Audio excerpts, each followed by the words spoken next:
결혼한 지 12년 차가 되던 해에 짠돌이 남편이 갑자기 그러더군요. 이번 여름 휴가는 베트남으로 일주일 정도 여행을 가볼까? 이번에 넣은 적금도 만기됐으니 결혼기념 맞이해서 해외여행 어때? 당신 웬일이야? 매번 절약하며 살아야 된다는 말을 입에 달고 살더니 무슨 심경에 변화가 있었어? 아이 그냥 당신 고생했으니까 가자는 거지. 별다를 건 없어. 저는 동남아든 어디든 정말 좋았어요. 평소에 짠돌이 남편 때문에 가족여행을 갈 때도 바닷가 근처 사는 친척집으로 가는 게 다반사였거든요. 말이 친척집이지 시외 속의 처가댁이라 그렇게 가까운 사이도 아니었는데 단지 바닷가가 거기 있으니 애들 바닷가에서 놀리기에 딱 좋다고 여름 휴가지로 탁월하다며 매해마다 거기로 갔었어요. 남편은 거기서 편하게 있었던 것 같은데 저는 그 집에서 눈치가 보여 편하게 쉬지도 못하고 어촌 일을 도우며 힘들었던 기억밖에 없었어요. 그런데 무슨 바람이 들었는지 갑자기 해외여행을 가보자고 직접 이야기를 하다니 10년이면 강산도 변한다던데 남편이 이제 좀 돈을 융통성 있게 쓰려고 하나보다 라며 행복했어요. 평소 계획적이고 꼼꼼했던 저는 설레는 마음으로 베트남 여행 일정표를 아주 세세하게 짜면서 벌써 마음은 비행기를 타고 있었죠. 저희 남편은 무조건 최저가만 찾아서 사야 하고 외식이나 배달도 별로 좋아하지 않아 집밥은 필수였던 남편이었어요. 무조건 가성비를 따져서 무엇이 덜 손해인지 빠르게 계산하곤 했었죠. 그런 남편에게 해외여행이라는 단어가 나오다니 제가 꿈을 꾸고 있나 싶을 정도였어요. 짠돌이 남편 때문에 저도 재택근무로 일을 시작한 지도 10년이 됐어요. 책 표지 작업을 하는 일러스트레이터로 일을 시작했었죠. 10년 전에는 100만 원도 못 벌었는데 지금은 어엿하게 200만 원 초반대로 벌고 있어요. 남편이 벌어오는 돈으로 생활을 하며 저축했다면 제가 프리랜서로 버는 돈으로는 제 용돈하고 가족들의 식비를 해결했어요. 10년 동안 허리띠 졸라매고 저희 부부는 2년 전에 꿈에 그리던 내 집 장만에 성공을 했어요. 저희 남편의 지분이 좀 더 많은 공동명의의 아파트를 샀어요. 그리하여 주택 생활을 청산하고 아파트로 입성하게 됐죠. 그동안 궁상맞단 소리를 들어가며 전원이라도 아끼려고 발버둥 쳤었는데 감회가 참 새롭더라고요. 친정에서도 12년 만에 해외여행 간다 하니까 애들 걱정하지 말고 부부 둘이서 오붓하게 다녀오라고 하셨어요.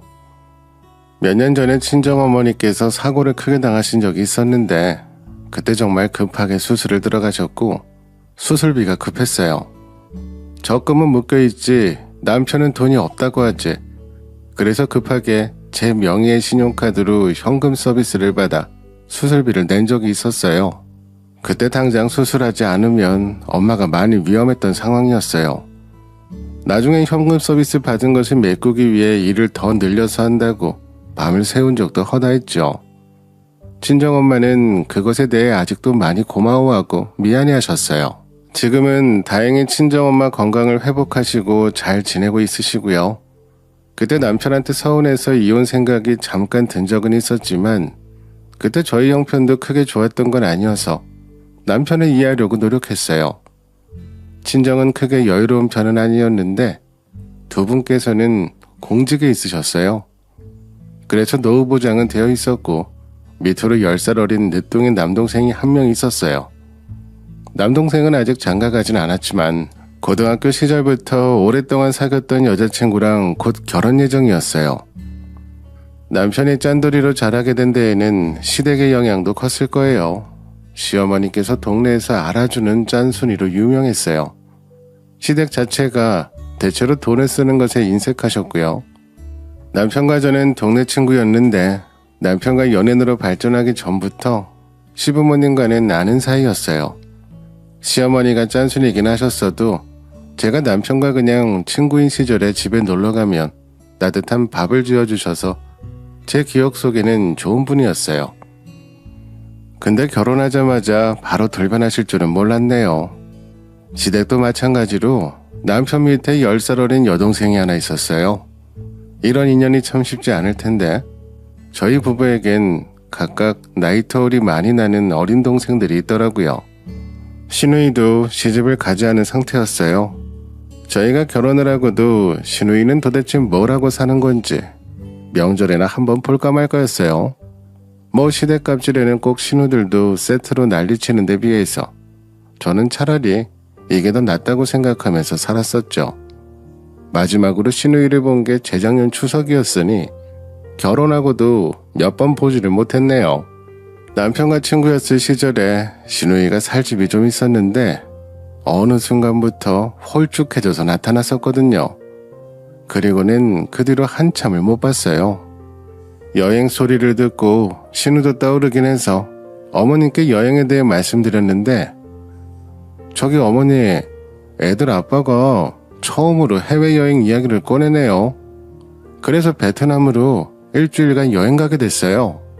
그래, 아범한테도 얼핏 들었다. 이왕 가는 거 잘 다녀와라. 우리 부부가 해외여행을 간다 하면 분명히 시어머님이 뭐라고 할 것이라 생각했는데 의외로 덤덤하게 다녀오라고 하셨어요. 예상과 반대인 시어머니 반응에 저도 살짝 의아하긴 했지만 사실 해외여행을 간다고 해서 시어머님이 가지 말라고 뭐라 하는 것도 이상하긴 했어요. 근데 아침부터 시어머니께서 전화가 오시더니 다소 오버스럽게 헛기침을 하셨어요. 아이고, 무슨 기침이 이렇게 많이 나는 건지. 어머니, 많이 편찮으세요? 목소리가 많이 안 좋으세요. 딱 들어보면 모르냐? 애미야, 몸이 너무 안 좋아 그런데 니네 해외여행 가 있을 동안 내가 집에서 먹을 반찬이라 좀 만들러 우리 집에 와라. 그래서 남편을 데리고 시댁에 가보니 남편보고는 집에서 쉬라고 하시며 저만 데리고 장을 보러 가자고 하셨어요. 제가 운전을 하고 시어머님은 조수석에 차를 타고 같이 장을 보러 갔어요.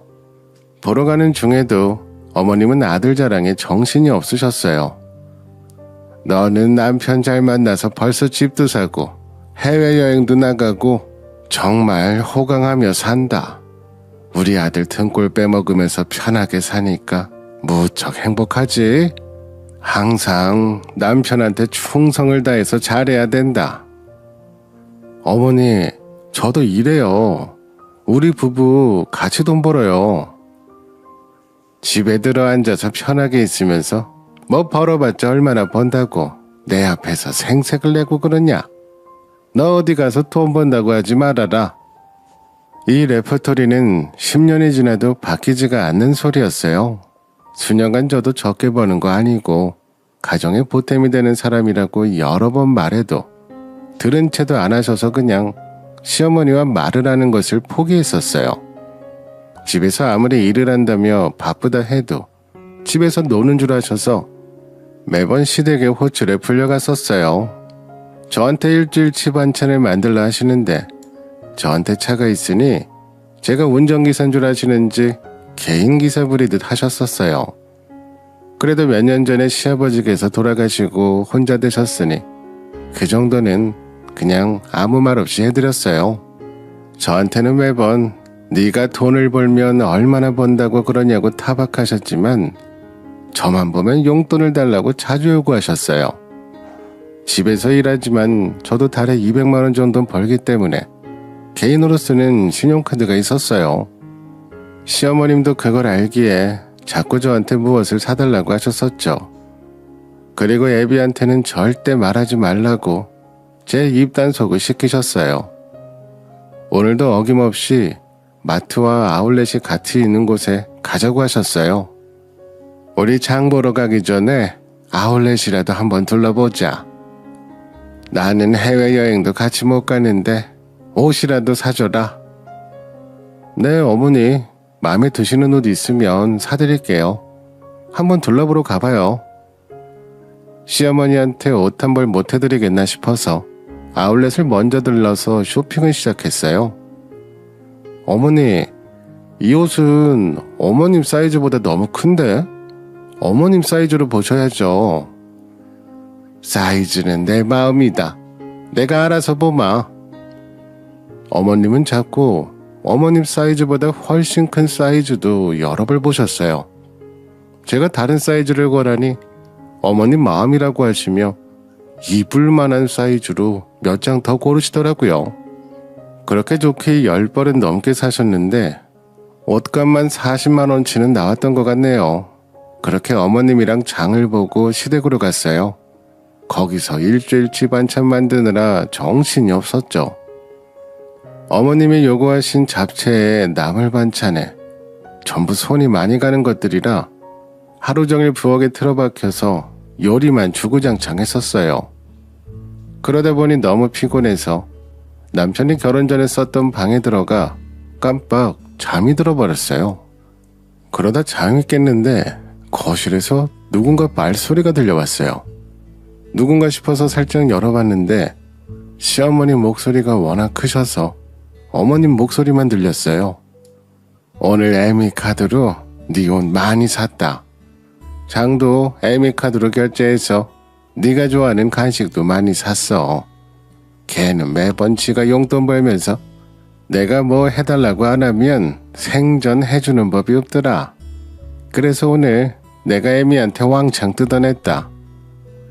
누군가에게 자랑하듯 웃으며 얘기하시는데 그때 갑자기 너 이번에 해외 나가면 한 10년 정도는 있다 들어와 라며 시어머니께서 말씀하시길래 잠이 확 달아났어요.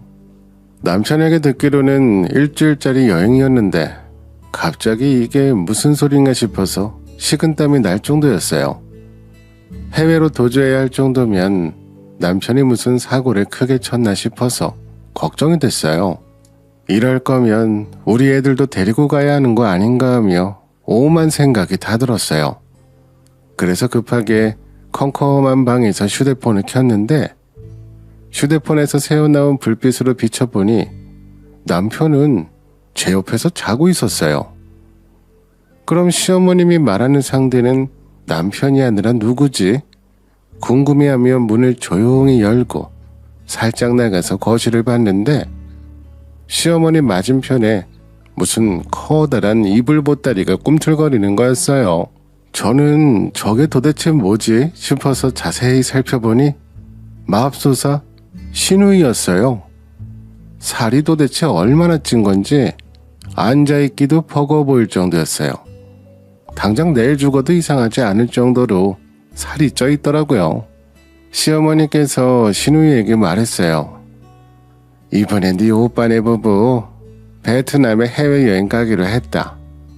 명목은 해외여행인데 사실상 네 오빠가 너를 베트남에 데려다 주려고 가는 거니까 거기 잘 따라가서 정착해 있거라. 거기 너 어렸을 때 많이 봤던 엄마 친구도 한 명 살고 있으니까 정착하기 어렵지 않을 거야. 저는 도대체 시누이가 무슨 돈이 있어서 베트남을 가는 건지 궁금했어요. 시누이는 직장 하나 없는 백수에 빚만 잔뜩 생겨서 시어머니가 갚아준 전적도 있었어요. 지금도 시어머니에게 야금야금 돈을 받아가는 걸로 알고 있었는데 베트남에 가서 정착할 돈은 무슨 수로 마련했던 건지 궁금했어요. 그때 시누이가 꺼낸 말이 정말 충격적이었어요. 엄마, 근데 오빠네 집 진짜 팔리기는 해? 내놓은 거 맞지? 그래, 서류 준비 다 됐고 집 산다는 사람이랑 계약도 했다더라. 근데 공동명의라며 언니 동의 없이도 가능해?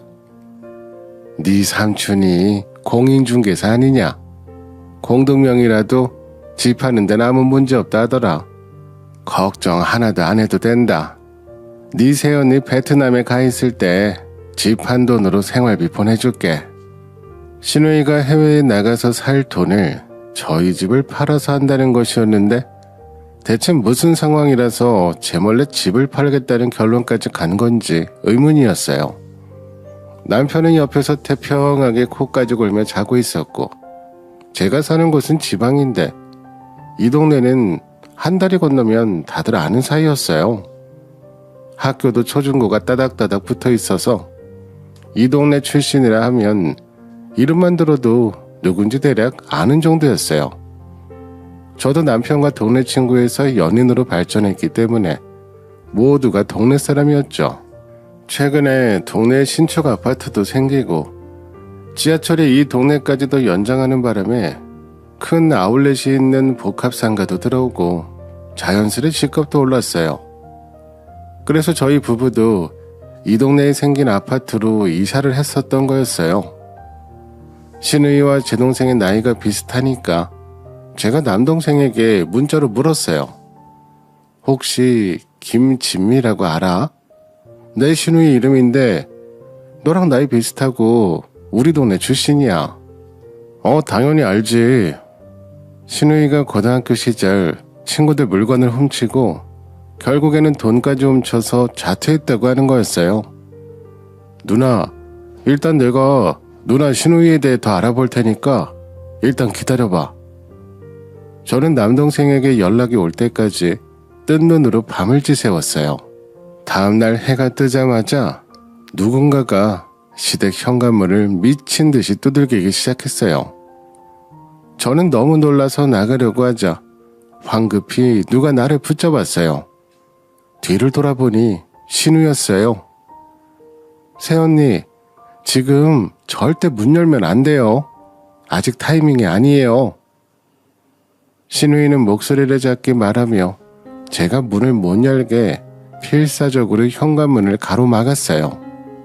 어제는 얼핏 봐서 그냥 이불 보따리 같았는데 현관문을 가로막고 있는 신우의 덩치가 어마어마했어요. 2년 전에는 안 그랬던 것 같은데 도대체 그 사이에 무슨 일이 있던 건지 정말 궁금해졌어요. 그렇게 1시간이 지나도 초인종은 쉴 새 없이 울리고 현관문을 두드리는 사람들은 더 늘어나는 것 같았어요. 그때 마침 남동생에게 전화가 걸려왔어요. 제가 몰래 화장실에 들어가서 받으니까 남동생이 아닌 남동생의 여자친구가 대신 전화를 받았어요. 언니, 지금부터 제 말 잘 들어요. 일단 절대 아무것도 하지 말고 집구석 안전한 곳에 있어요. 언니 화장실에 들어와 있어. 이제 말하면 돼. 언니 신우이가 원래는 고등학교 때 뚱뚱하고 남의 물건에 손대거나 훔치는 일이 잦았어요. 그래서 결국 퇴학까지 당했거든요. 근데 언제부턴가 살을 엄청 빼고 동창회에 나타났었대요. 저는 그때 바쁜 일이 있어서 동창회 참석은 못했었고요. 아무튼 옆에는 잘생긴 남자친구가 있었는데 외제차를 타고 나타났었대요. 신우이가 온몸에 명품을 휘감고 그렇게 나타나자 다들 놀라가지고 어떻게 살을 뺀 거냐며 궁금해했대요. 그래서 김진미 걔가 말하기를 고등학교 시절에 자기가 우울증이 있어서 도벽증이 생겼다. 병원 다니면서 이젠 다 나았고 그때 자기로 인해 피해를 받은 사람들이 있다면 미안했다며 울더래요. 그래서 친구들이 사과 받아줬어? 네, 어차피 다 지난 일이기도 했고 동네 친구들이기도 하고 또 훔쳐가는 것 말곤 크게 분란 일으킨 적은 없었으니 그냥 진미개가 살을 어떻게 뺐는지 저 돈 많아 보이고 잘생긴 남자친구랑은 어떻게 만났는지 남자친구 직업은 뭐고 지미는 무슨 이유로 돈을 많이 벌게 된 건지 다들 궁금해하잖아요. 그랬더니 자신이 다이어트 보조제 사업을 하는데 지금 남자친구가 한의사고 남자친구가 개발한 환 덕분에 살이 확 빠졌다는 거예요. 남자친구가 한의사에 뚱뚱했던 애가 살이 빠져서는 한정판 명품도 막 휘두르고 나타났으니까 그 말이 꽤 신빙성 있어 보였나 봐요. 게다가 여자들만 있다 보니 다들 다이어트라 하면 귀가 솔깃하기도 했을 거고요. 그래서 다들 그 다이어트 약을 사고 싶다 하니까 김지미가 약을 사기보다는 우리 동창끼리 개를 만드는 게 어떻겠냐는 거예요. 남동생의 여자친구 입에서 개라는 얘기가 나왔을 때 저는 정말 설마 했어요. 제발 내가 생각하는 전개는 아니길 빌었어요.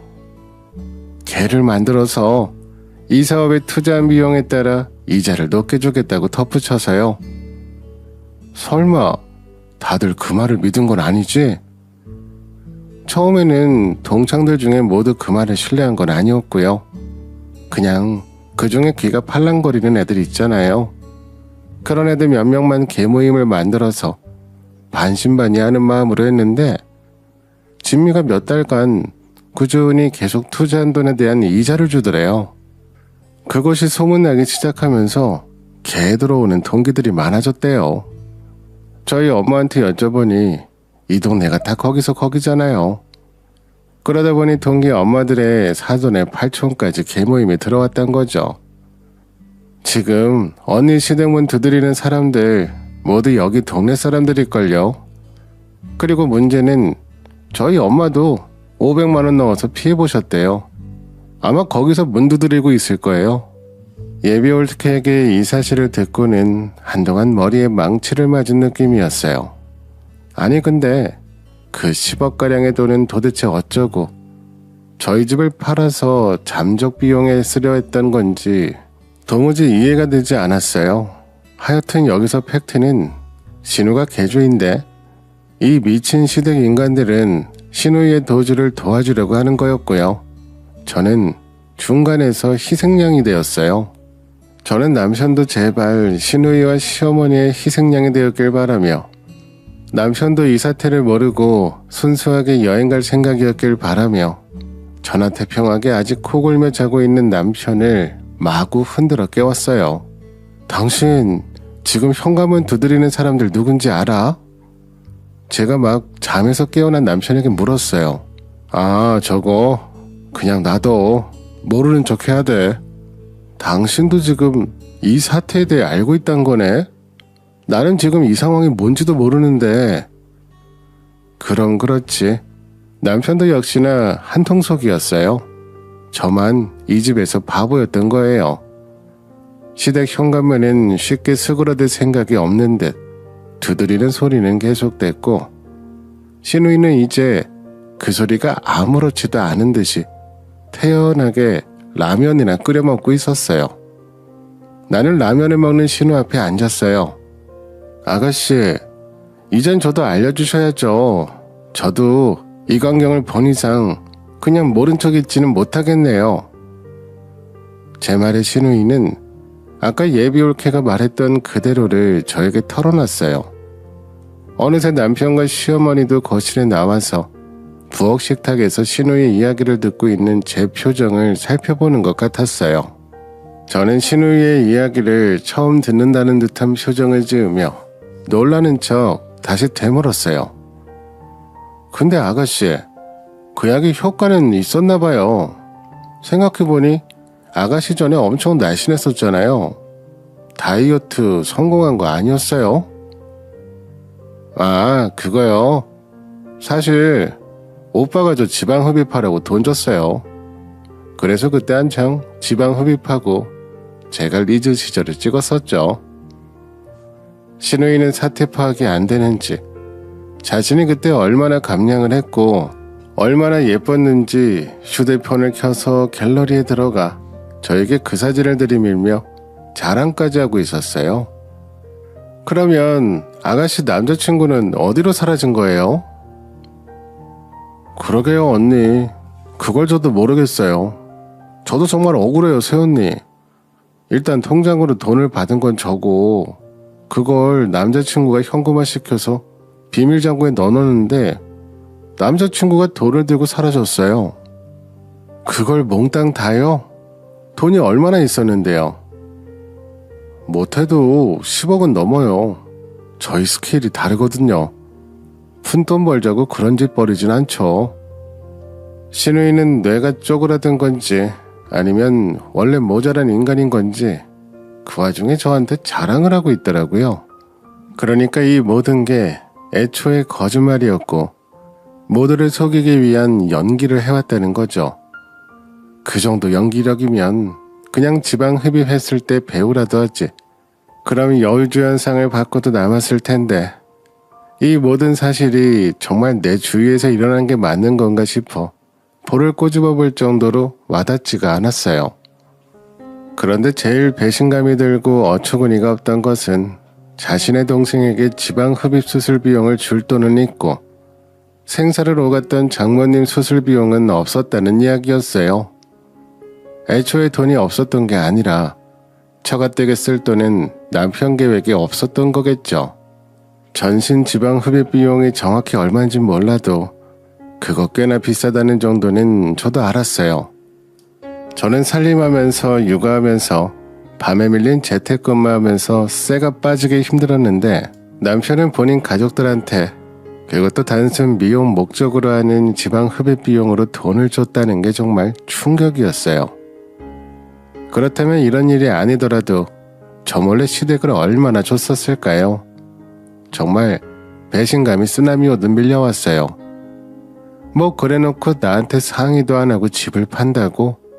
진짜 이건 무슨 거지 같은 소린가 싶었죠. 정말 참을 수가 없었지만 일단 침착해야 했어요. 저는 이 집안과 오늘 이혼을 결심했지만 지금 애써 살아온 저희 집이 홀랑 날아가게 생겼거든요. 그것부터 무조건 해결한 다음에 이 집안 사람들을 혼내줘야겠다고 생각했어요. 제가 충격에 더 이상 말을 잇지 못하고 있자 신우이가 제 손을 덥석 잡으면서 말을 했어요. 새언니 걱정 마세요. 언니네한테 피해가는 거 전혀 없어요. 지금 상황은 이렇지만 언니는 그냥 베트남 가서 여행 잘하고 돌아오시면 되는 거예요. 이 일은 그냥 제 일이지 언니와는 별개예요. 언니는 그냥 모르는 척만 해주시면 돼요. 제가 베트남 가서 꼭 성공해서 언니 가족 감싸줬던 은혜 꼭 갚을 거예요. 말하는 족족 한숨이 나오게 만드는 신우이가 얄미웠어요. 여보, 지미도 우리 가족이잖아.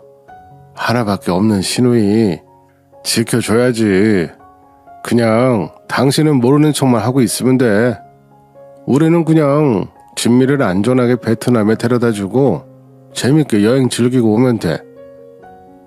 분노를 겨우 억누르고 있는데 남편이 옆에서 신우이 말을 거들며 제 분노에 부채질을 하고 있었어요. 그래, 이 집안에 며느리로 들어왔으면 시댁에 뼈를 묻고 살아야지. 너는 여기서 무엇을 보든 귀 닫고 눈 감고 입 닫고 살면 돼. 기어이 시어머니까지 합세해서 멀쩡한 저를 장님으로 만들며 아주 대놓고 너는 이 집안의 노예라고 하셨어요. 일단 베트남 출국은 당장 3일 뒤였고 저는 집 문제부터 해결해야 됐어요. 저도 신우이 못지않은 배우 뺨치는 연기를 선보였죠. 모두들 걱정 마세요. 저도 이 집안의 가족인데 이런 일 있을 때는 당연히 도와하는 게 도리죠. 우리 애들 하나밖에 없는 고모기도 하고 저만 믿고 3일 뒤에 안전하게 출국해요. 그런데 어떡하죠? 애들이 열이 나고 아프다 그래서 제가 일단 친정으로 가봐야겠어요. 계속 저를 찾는다고 하네요. 다행히 저의 빛나는 연기로 시댁 사람들은 모두 안심시키고 애들이 아프다는 핑계로 이 집을 빠져나갈 구실도 만들었어요. 시어머니께서 손주가 아프다니까 별 의심 없이 얼른 나가보라고 하셨어요. 신우이는 시댁에 출국 전날까지 계속 있을 예정이었어요. 늦은 밤이 되니 문 두드리는 소리도 잠잠해졌어요. 그 틈을 타서 저는 차를 타고 조용히 친정으로 향했어요. 거기는 이미 남동생과 예비올케를 불러놨었고요. 우리 예비올케한테 미안해. 나는 상황이 이런지 몰랐어. 그러자 올케가 언니가 왜 미안해요. 언니 때문에 벌어진 상황도 아니고요. 그래도 일단은 우리 애들 고모기도 하니까 내가 어떻게든 수습해볼게. 괜스레 예비 옳게 될 사람을 보니 제가 한 잘못이 아닌데도 미안한 마음이 들었어요. 분노에 찬 남동생을 진정시키고 저는 날이 밝기를 기다렸어요. 대망의 날이 밝았고 저는 부동산 가기 전에 변호사부터 찾아갔어요. 변호사 비용이 얼마나 들던 그건 상관없었어요. 지금 당장 눈앞에 날아가게 생긴 집값보다 비싸겠어요? 변호사의 코치를 받고 부동산으로 향했어요. 남편의 외삼촌이 부동산을 한다는 건 알았지만 공인중개사라는 직업을 이런 식으로 써먹을 줄이야. 아주 시댁 전체가 문제투성이었네요. 부동산에 제가 나타나자 시외숙은 놀라는 얼굴이었어요. 안녕하세요. 정말 오랜만에 뵙네요. 베트남 여행 간다 들었는데 여긴 웬일이야?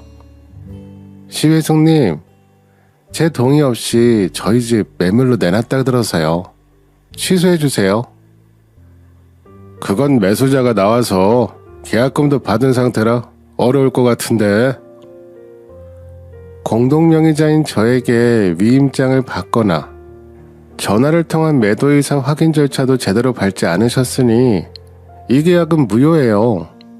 게다가 어차피 매매대금 10%도 못 미치기에 가계약일 뿐이니 당장 취소해주세요.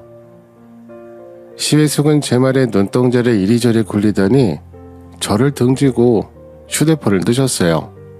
만약에 시어머니한테 연락한다면 이 사태에 대한 공범으로 시외숙님도 나란히 콩밥 드실 수 있어요. 이미 변호사도 선임한 상태입니다. 매수자한테 계약금 다시 반환할 테니 취소해주세요. 제가 으름장을 놓으니 시외숙은 매수자에 연락을 해서 취소 의사를 알렸어요.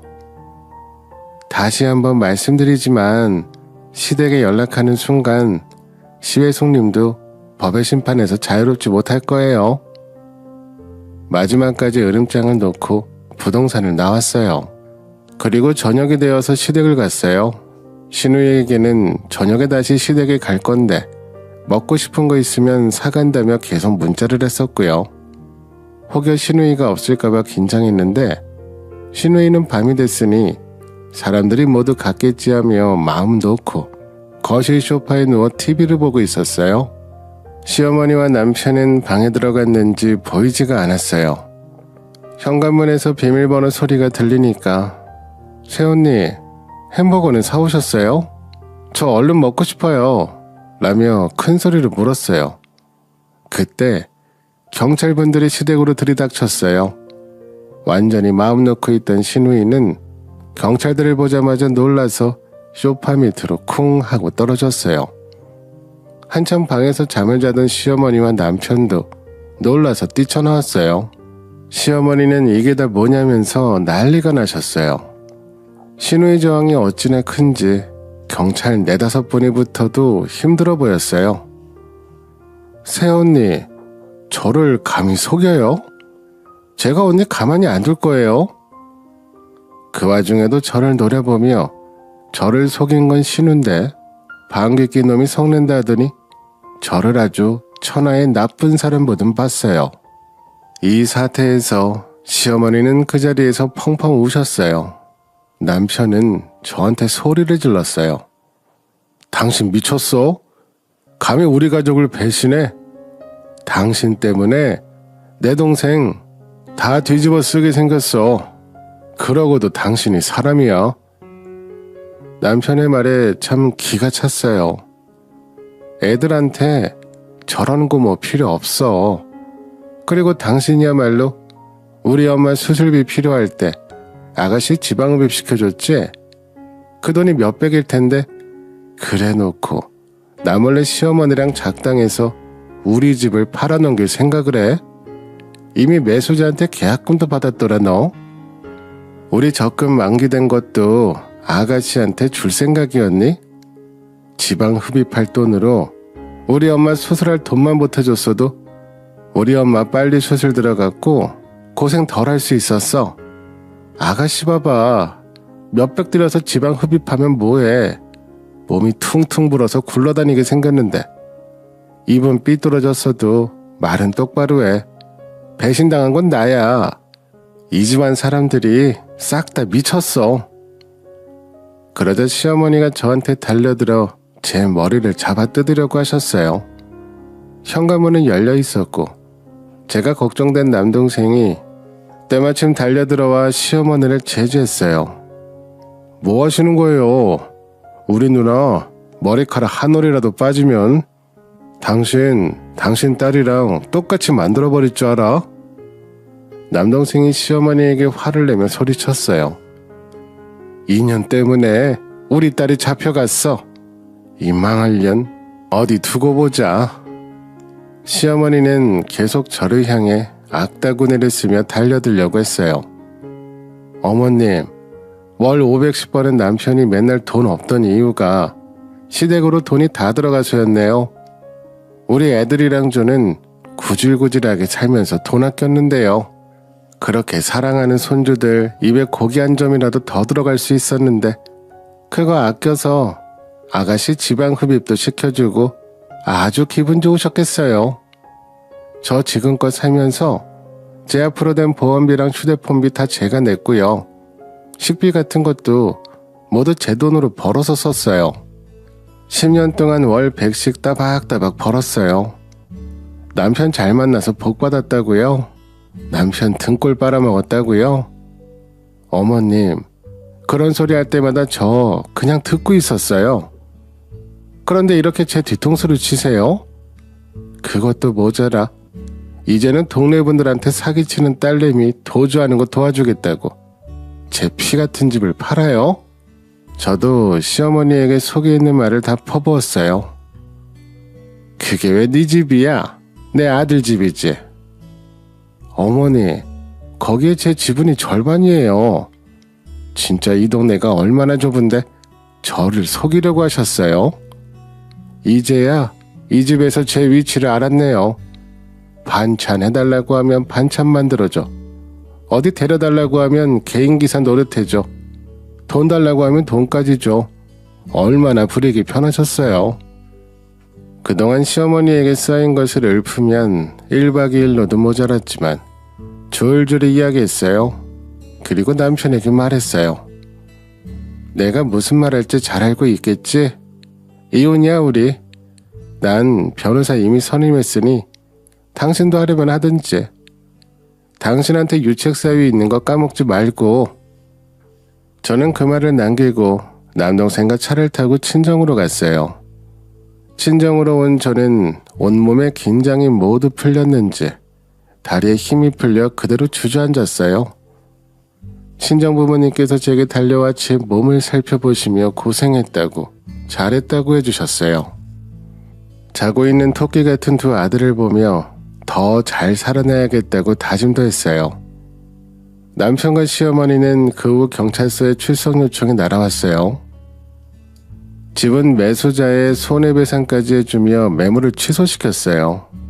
남편은 당연히 유책 배우자가 되어 재산분할부터 양육권까지 저에게 모두 유리하게 넘어왔어요. 안 좋은 일과 좋은 일이 동시에 온다는 말이 맞는 말이었어요. 어쨌든 지금 저에게는 당분간 이혼하고도 애들하고 먹고 살 걱정이 없을 정도였으니 정말 좋은 일이 생긴 거였죠. 어차피 재택근무하며 돈을 벌 수 있으니 아이들 육아도 걱정 없었어요. 뭐 제가 좀 더 바빠지면 친정에 용돈 더 드리고 죄송한 일이지만 아이들을 부탁해야겠죠. 어차피 육아 살림 재택근무 모두 혼자 매일 하던 일이고 그 일상에서 남편만 빠진 거였어요. 저는 밥 차릴 사람 하나 더 줄어들고 빨래 같은 뒤치다거리도 줄어들었으니 오히려 더 편할 것 같았어요. 남편이 벌어왔던 돈이야 그중 절반이 시댁으로 나갔었으니 저에게는 있으나 마나 했던 돈이었어요. 몇 달 뒤 10억을 들고 날랐다던 남자친구란 사람도 잡혔다는 소식이 들렸어요. 역시 우리나라 경찰분들 최고라고 생각했어요. 피해자분들은 피해금액 그대로를 다 돌려받지 못했지만 피해고지를 통해 절반 정도는 돌려받은 것 같아요. 예비 올케 어머니도 300만 원 정도는 받으신 것 같더라고요. 한편으론 다행이었죠. 일단 신우가 도주 전에 잡혔기 때문에 시어머니와 남편은 벌금형이 내려졌어요. 남편은 시어머니랑 같이 살더라고요. 시어머니는 졸지에 남편 뒤치다거리 하게 생겼고요. 남편이랑은 이혼 때문에 중간에서 한번 만난 적이 있었어요. 처음에는 저한테 그러더라고요. 난 애도 없으니 다른 여자 만나서 새 출발할 거야. 그래, 당신이 할 수 있는 결혼은 노후에 수발 들어줄 사람 찾으려면 다시 재혼하는 게 답이겠지. 근데 당신이 새 출발을 하든 말든 나는 하나도 안 궁금하니까 나한테 굳이 이야기 안 해도 돼. 그건 당신이 알아서 할 일이야. 재혼과 관련된 이야기는 당신 어머니랑 상의해봐. 저랑 이혼하는 마당에 뭐가 그리 당당한지 절 만나서 겨우 한다는 소리가 참 한심스러웠어요. 새 출발한다던 남편은 웃기게도 이혼을 한 후에도 애들 핑계로 계속 연락이 왔어요. 이번에는 저를 회유시키려고 노력하더라고요. 당신도 10살 어린 남동생이 있어봐서 알겠지만 그 정도 나이 차이면 동생이 아니라 자식 같은 마음 들잖아. 그래서 내가 정신이 나갔었나 봐. 그래도 내 피부치라 측은한 마음이 들어서 도와준다는 게 이렇게까지 되어버렸어. 그게 변명이 된다고 생각해? 정신 차려. 아가씨는 당신 자식이 아니야. 아가씨는 어머니 자식이고 당신 자식은 우리 애들이야. 그런데 뭐가 우선인지도 모르고 날 기만하니까 재밌었니? 그동안 나 혼자 고생하는 거 보면서 그냥 당연하다고 생각했지?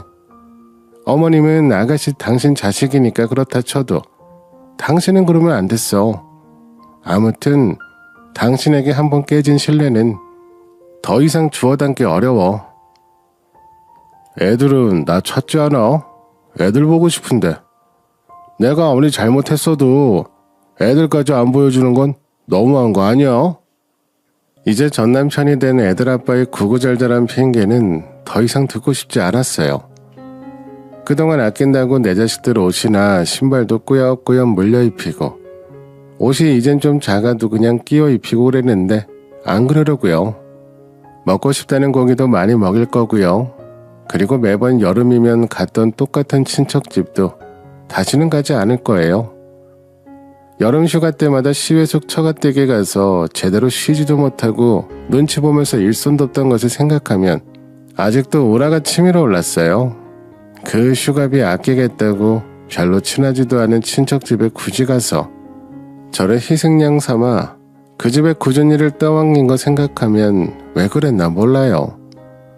그때는 저도 남편 따라 같이 짠순이가 되기로 마음먹고 돈이나 열심히 모으자 싶은 마음이었던 것 같은데 지금 생각해보면 돈이 뭐 대수인가 싶어요. 베트남으로 여행은 못 갔지만 친정 식구와 우리 아이들을 데리고 다른 여행지로 해외여행을 계획하고 있어요. 모든 것은 훌훌 털어버리고 무슨 일이 있어도 제 편에 서 있을 사람들과 재미있게 다녀올 거예요. 즐길 건 즐길 줄 알면서 즐겁게 살아가려고요. 정말 남의 눈에 눈물 나게 하면 내 눈물에 피눈물 난다는 말은 항상 명심하고 살아야 된다는 말 같아요. 제 이야기 들어주셔서 감사합니다. 오늘도 저희 채널에 와주셔서 감사드립니다. 더 좋은 이야기로 찾아뵙겠습니다.